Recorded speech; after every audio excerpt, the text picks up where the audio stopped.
Okay. We'll go ahead and start with Coach. We'll help open up with his opening statement, then we'll start taking questions. Faced a very, very good Ohio team today, obviously, and a team that we're very fortunate to beat. Give them a lot of credit. Great point guard. We saw that today, and he elevates everybody on that team.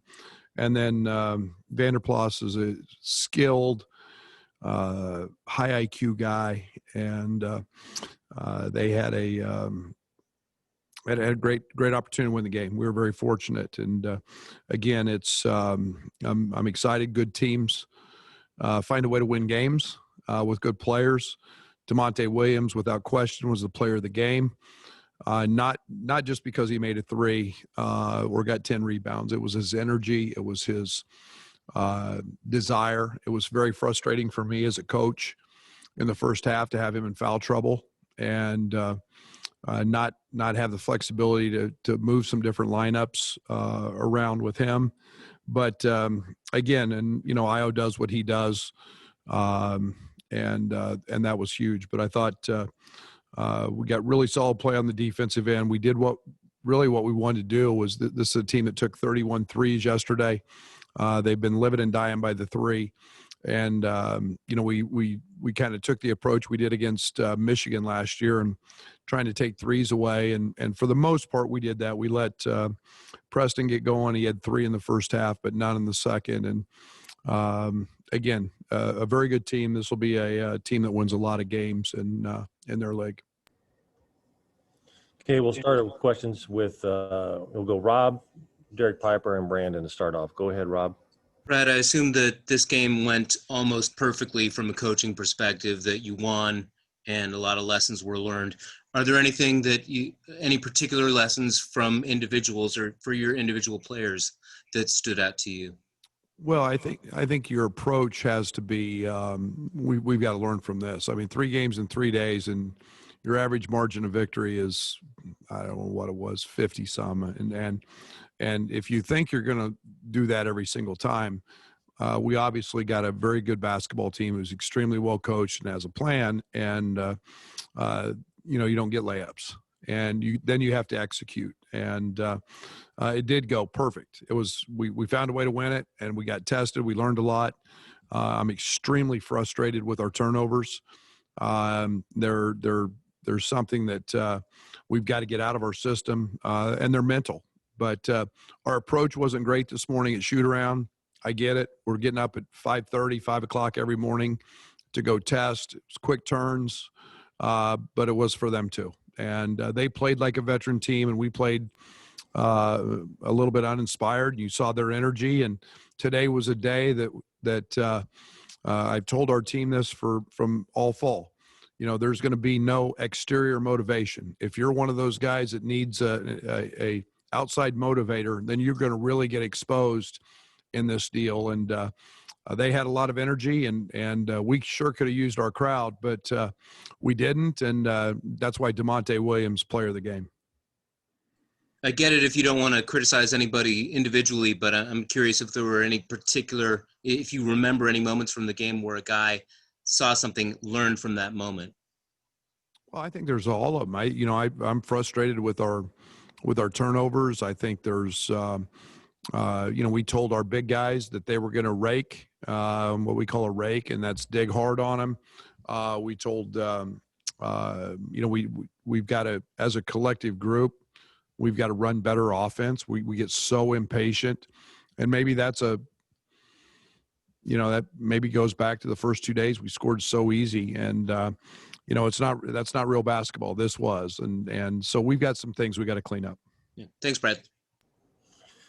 Okay, Derek Piper, you're up. Brandon Simberg on deck. Go ahead, Derek. Hey, Coach, obviously Preston hit some tough ones. Io seemed to do a pretty good job on him overall. How big is that as far as next step in being an impact defender, being able to guard someone like that?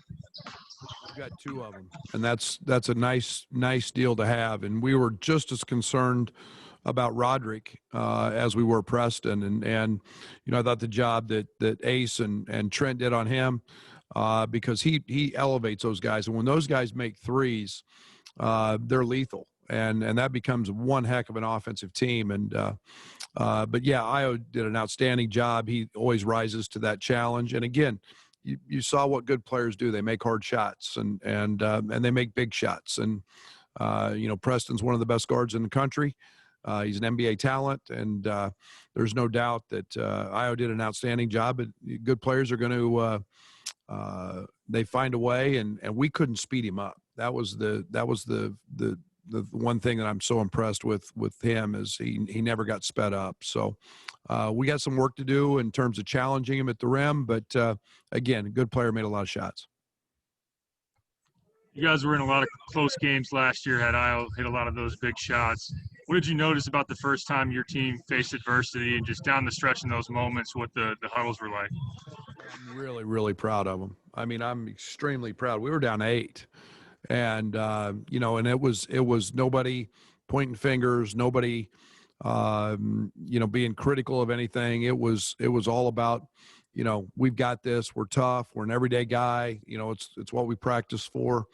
And, again, we made a great rally. And, they showed what a veteran team does. We got up 5, I think, right after that stretch, and they came back. And so it was just a good battle, and I was proud of our guys to fight through that.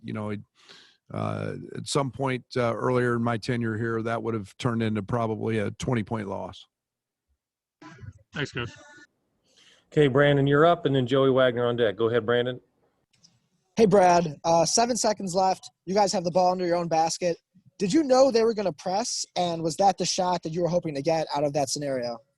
There's a team that they're a team that has extended the court quite a bit in a lot of dead ball situations and after free throws.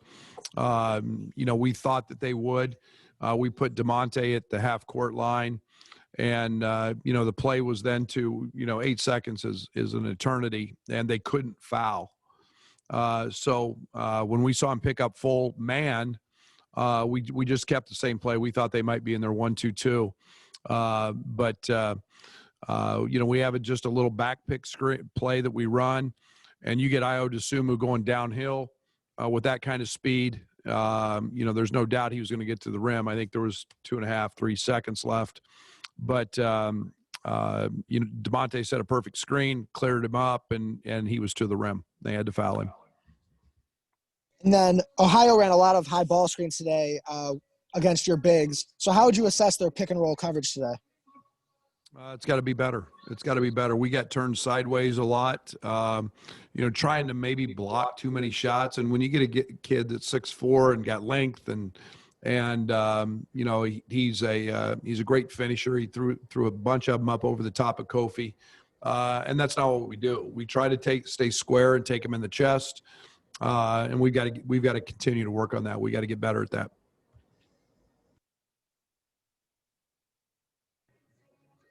Hey, Brad, I know, you mentioned that sometimes they go the 1-2-2 or, what they do out of timeouts, but Io said he studied that film after your guys' film session last night in his apartment. He must have dug through what they like to do.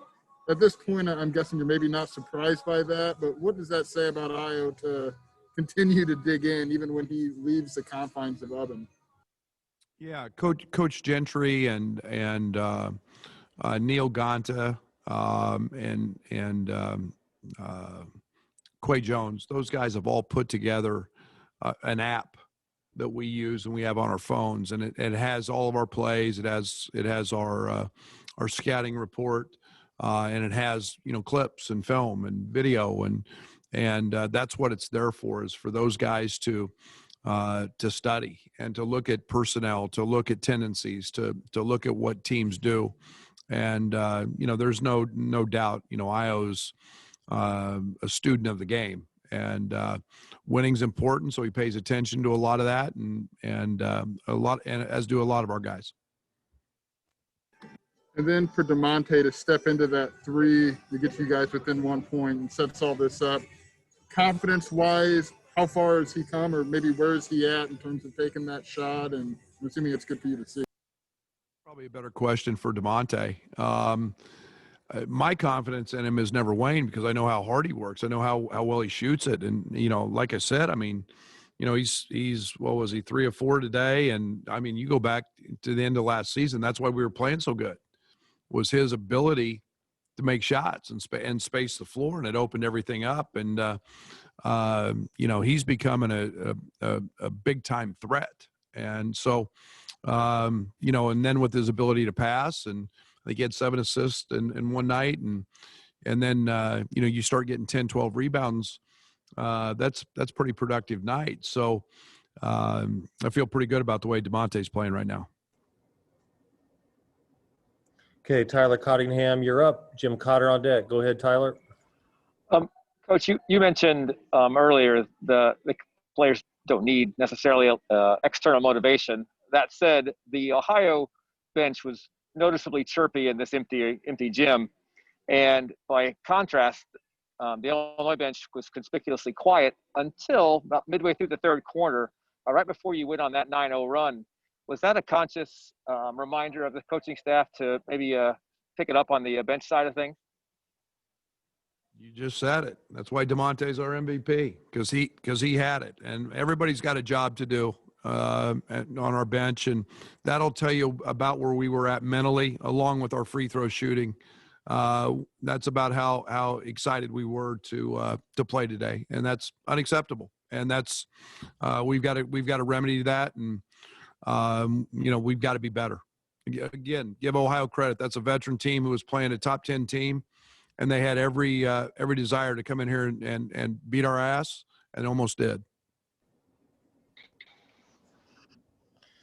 Okay, Jim Cotter, you're up. Jeremy Werner on deck. Go ahead, Jim.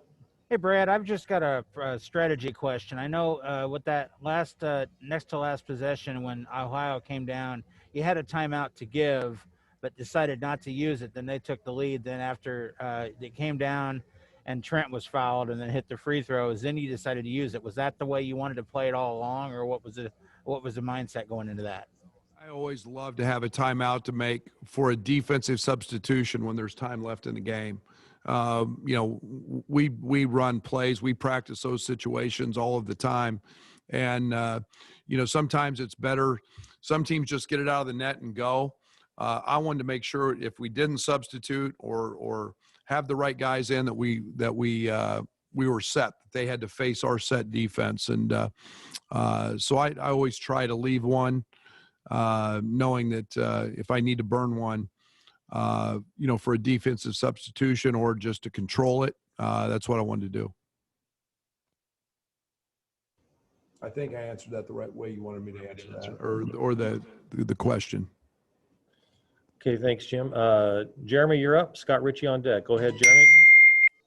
Hey, Brad, you said to ask DeMonte about his confidence. Well, he doesn't say a lot to us, but he obviously has a lot more confidence. I mean, he barely shot threes in games last year, but he's 15 of his last 26 for you guys. What did you guys do as a staff to build up that confidence? I know he and I have worked out a lot, but is there anything you guys tried to do to instill confidence in him as a shooter? Keep shooting. Just keep shooting. It's that simple. I mean, we've got more faith in him than he does in himself. And my goodness, he's a guy that when you go put the time in, I'm the biggest fan of guys who work, because I'm going to tell them to keep shooting, because I know when you work, good things happen. And he's on a great run, and over the last almost year now, 10 months, and it's because he works. And so I didn't think there was any doubt that he would make that shot, and he's a really good shooter. He's got great touch, and we just keep telling him to shoot him. And then Kofi, through 3 games, has 45 points, I think 36 rebounds. But how would you kind of evaluate what you've seen from him so far? He's been okay. He hasn't been great. He hasn't had. I talked to him after the game a little bit. I'm really disappointed in his turnovers. And he's a guy that first possession of the game just gets outrun, and Kofi's the fastest guy in the gym. And that's the area that we've got to see growth. And he can be such a dominant force as we saw there in that stretch in the second half. And our guys did a good job of finally executing, getting him the ball. We didn't do that early. And, we've got to do a better job getting him engaged, but we got to clean up his turnovers. Thanks, Brad. Okay, Scott Ritchie, you're up. Matt Stevens on deck. Go ahead, Scott. Brad, that possession was 7 seconds left. I mean, it was kind of a safe assumption Iowa would get the ball. Knowing that, what does it say about where his game is still at, where he got, I think, exactly what he wanted, attacking the rim? Yeah, I mean, Io DeSumo in an open court is pretty scary, and I don't care who's trying to guard him, and all they did was extend the catch and picked him up early. But whether it was in the half court or it was in the full court, him getting the shot he wants he's pretty hard to guard. That's what pros do, and he's showing he's all of that. And again, he makes winning plays. That's all he does is win. Then Trent's last free throws, was it a signal from the bench to miss a second, or did he just know that that's the play? We told him to miss the last one. After he made the first, we told him to miss it. That way it had to be a heave, and they couldn't take it out and throw it, the full length of the court, and you eliminate any type of foul situation in that case. So they were going to have to make it from 92 feet to beat us. So I liked my chances, but you eliminate that any opportunity to foul or do any of that in that situation. Thank you. Brad, I don't know if you'll remember, but I remember a story from last year that you said about DeMonte's defense, where he just basically would not allow Isaiah Livers from Michigan to back him down. And it seemed like that was part of Ohio's offense, was to just throw the ball to Vanderplas today and just back DeMonte down. Is that something that can be taught, or is it something that just he has as a 6'3", 215-pound kid to be an excellent perimeter or post defender? He's got great length. DeMonte's, we didn't spend enough time talking about it, and that's on me. We made his catches too easy. We let him get where he wanted to go. We didn't force him out. And, if you go to Lamar Stevens and you go to some of those guys last year, we really took his catches away. They did a good job of screening him in to some of those areas. But, I think one of the things that DeMonte does, he's got great length, 6'11", 7-foot wingspan, and then he's really strong. His lower base is extremely strong. We've got to give him a little support.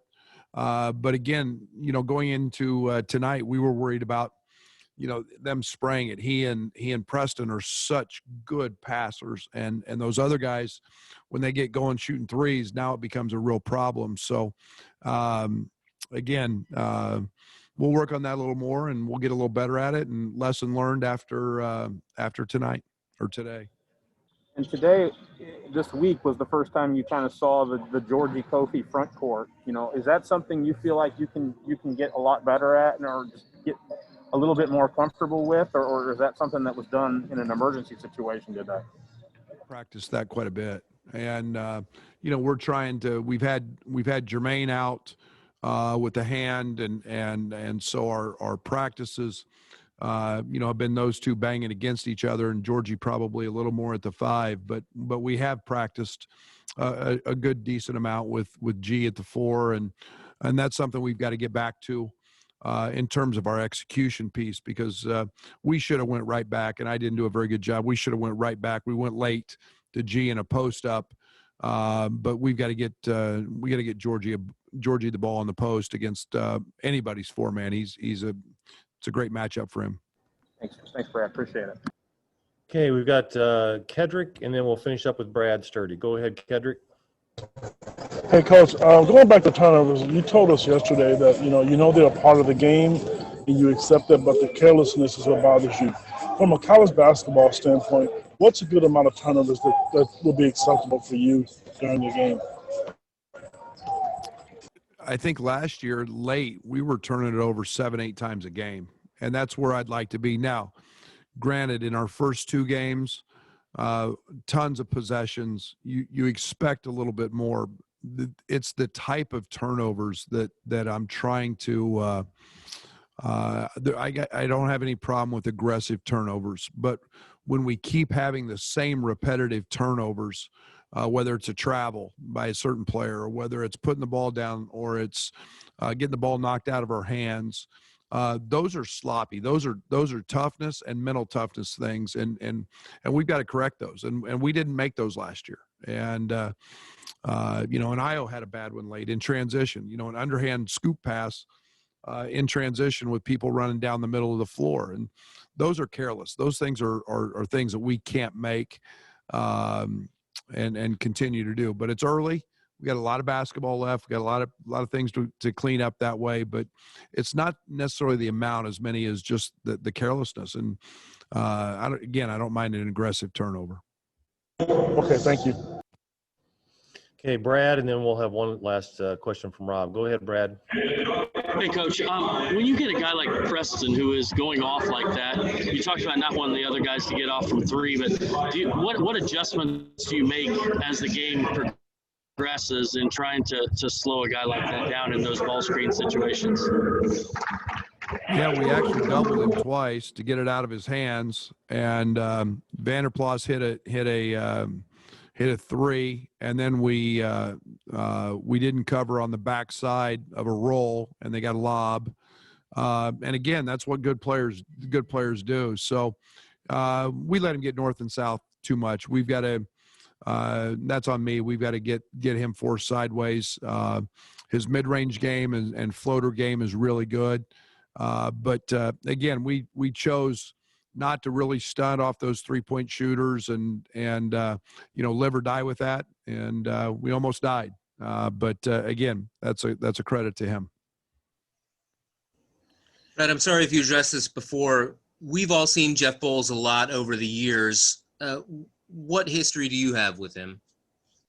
That's the first time I've ever played against one of his teams. So I've known Jeff just as I do any other coach in the business. That you see him around recruiting and I know his history in the league and all that. But personally, I don't know Jeff real well, but he's very friendly. He's got a great team. He does a great job, and he's got great pedigree. So when we scheduled them, we knew what we were getting, and we're getting a great coach and a very, very good team that has a lot of veterans. So Jeff's doing an unbelievable job, and like I said, they're going to be a load in that league. Thanks. Okay, everybody, that wraps up today. Appreciate it. Derek, I'll let you know the next time we got guys available. Thank you, everybody.